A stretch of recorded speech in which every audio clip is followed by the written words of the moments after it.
Speaker ಸ್ಥಾನಕ್ಕೆ ಯಾರು ಅನ್ನೋದು ಕೂಡ ಕನ್ಫರ್ಮ್ ಆಗಿದೆ. GS Patil Rona MLA. Deputy speaker ಸ್ಥಾನಕ್ಕೆ ವಿರಾಜಪೇಟೆಯ AS ಪೊನ್ನಣ್ಣ, ಸಿದ್ದರಾಮಯ್ಯ ಅವರ ಕಾನೂನು ಸಲಹೆಗಾರರಾಗಿದ್ದವರು. ಸ್ಪೀಕರ್ ಮತ್ತು ಡೆಪ್ಯೂಟಿ ಸ್ಪೀಕರ್ ಇಬ್ಬರೂ ಕೂಡ ಮಂತ್ರಿ ಸ್ಥಾನದ ಮೇಲೆ ನಿರೀಕ್ಷೆ ಇಟ್ಟುಕೊಂಡವರು. GS ಪಾಟೀಲ್ ಅವರಂತೂ ಬಹಳಷ್ಟು ಪ್ರಯತ್ನ ಮಾಡಿದರು. ಪರಿಷತ್ ಸಭಾಪತಿಯಾಗಿ ಸಲೀಂ ಅಹ್ಮದ್, ಉಪಸಭಾಪತಿಯಾಗಿ ಉಮಾಶ್ರೀ ಇವರನ್ನ ಕಾಂಗ್ರೆಸ್ ಆಯ್ಕೆ ಮಾಡಿದೆ. ಬಸವರಾಜ ಹೊರಟ್ಟಿ ಅವರನ್ನ ಕೆಳಗಿಳಿಸಿ ಆ ಸ್ಥಾನಕ್ಕೆ ಸಲೀಂ ಅಹ್ಮದ್, ಪ್ರಾಣೇಶ್ ಅವರ ರಾಜೀನಾಮೆಯಿಂದ ತೆರವಾಗಿದೆ ಉಪಸಭಾಪತಿ ಸ್ಥಾನ, ಅದಕ್ಕೆ ಉಮಾಶ್ರೀ.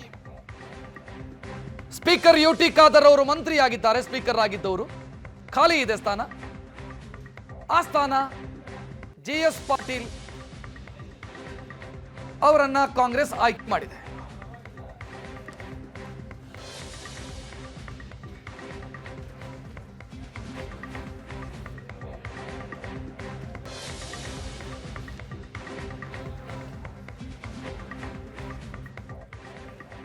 ಇನ್ನು ಈ ಕ್ಯಾಬಿನೆಟ್ ಲೆಕ್ಕಾಚಾರದ ಬಗ್ಗೆ ಹೆಚ್ಚಿನ ವಿಶ್ಲೇಷಣೆಗೆ ಪ್ರಶಾಂತ್ ನಾಥ್ ರೆಡಿ ಇದ್ದಾರೆ.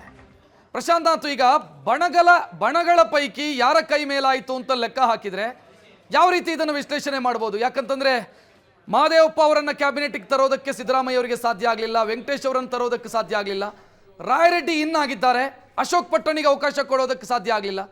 ಯಾರ ಕೈ ಮೇಲಾಯಿತು ಅಂತ ಭಾವಿಸ್ಬೇಕು ಇದನ್ನ?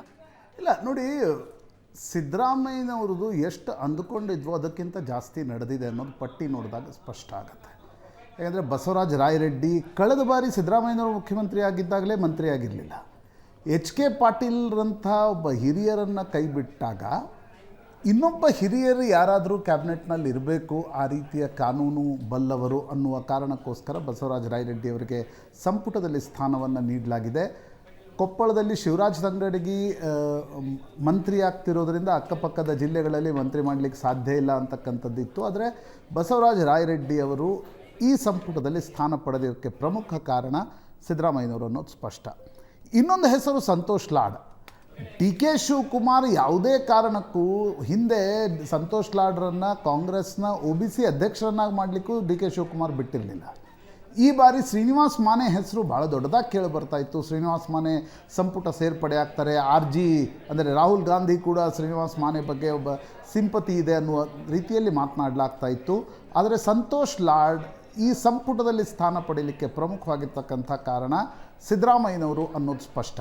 ಪುಟ್ರಂಗ್ ಶೆಟ್ಟಿ ಉಪ್ಪಾರ ಸಮುದಾಯಕ್ಕೆ ಸೇರಿದವರು, ಚಾಮರಾಜನಗರ ಕ್ಷೇತ್ರದಿಂದ. ಹಿಂದೆ ಅವರು ಸಿದ್ದರಾಮಯ್ಯನವರ ಮಂತ್ರಿಮಂಡಲದ ಪುನಾರಚನೆಯಲ್ಲಿ ಒಮ್ಮೆ ಮಂತ್ರಿಯಾಗಿದ್ದರು, ಕಳೆದ ಬಾರಿ ಮಂತ್ರಿ ಆಗಿರಲಿಲ್ಲ. ಈ ಬಾರಿ ಪ್ರಿಯಾಪಟ್ನ ವೆಂಕಟೇಶ್ರನ್ನು ಕೈಬಿಟ್ಟು ಅವರಿಗೆ ಸ್ಥಾನಮಾನವನ್ನು ನೀಡಲಾಗಿದೆ ಅನ್ನೋದು ಸಿಗ್ನಿಫಿಕೆಂಟ್. ಅದು ಕೂಡ ಸಿದ್ದರಾಮಯ್ಯನವರೇ ಪಟ್ಟು ಹಿಡಿದು ಹಾಕ್ಸಿರ್ತಕ್ಕಂಥ ಹೆಸರು ಅನ್ನೋದು ಸ್ಪಷ್ಟವಾಗುತ್ತೆ.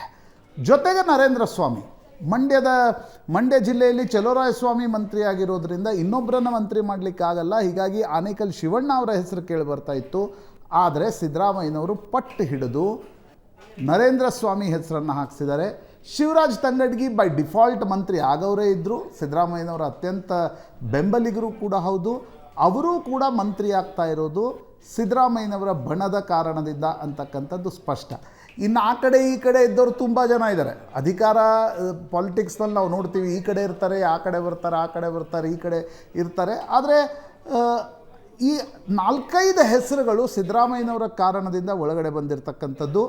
ಇನ್ನೊಂದು ಅಚ್ಚರಿಯ ಹೆಸರು ನನಗನ್ನಿಸ್ತಿರ್ತಕ್ಕಂಥದ್ದು, ಕಲಬುರಗಿ ಜಿಲ್ಲೆಯಲ್ಲಿ ಪ್ರಿಯಾಂಕ್ ಖರ್ಗೆ ಮತ್ತು ಶರಣ್ ಪ್ರಕಾಶ್ ಪಾಟೀಲರನ್ನು ಮಂತ್ರಿ ಮಾಡಿದ ನಂತರ ಇನ್ನೊಬ್ಬರನ್ನು ಮಂತ್ರಿ ಮಾಡೋಕ್ಕಾಗಲ್ಲ ಅನ್ನುವ ಒಂದು ಕಾರಣಕ್ಕೋಸ್ಕರ ಅಜಯ್ ಸಿಂಗ್ ಹೆಸರು ಪದೇ ಪದೇ ತಪ್ತಾಯಿತ್ತು.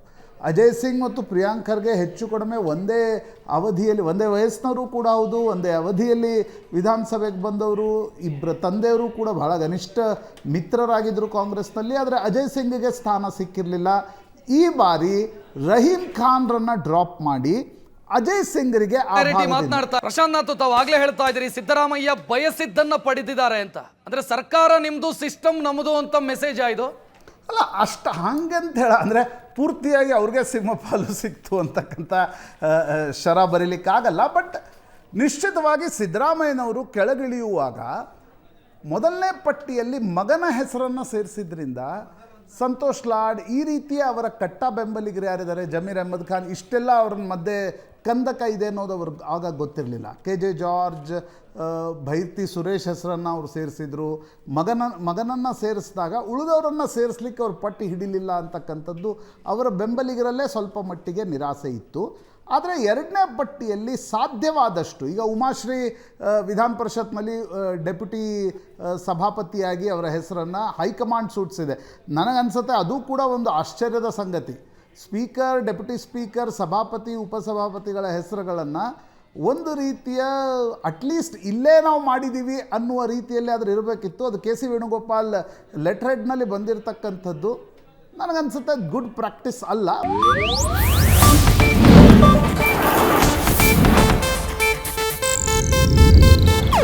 ಇದು ಏಷ್ಯಾನೆಟ್ ನ್ಯೂಸ್ ನೆಟ್ವರ್ಕ್ ಪ್ರಸ್ತುತಿ.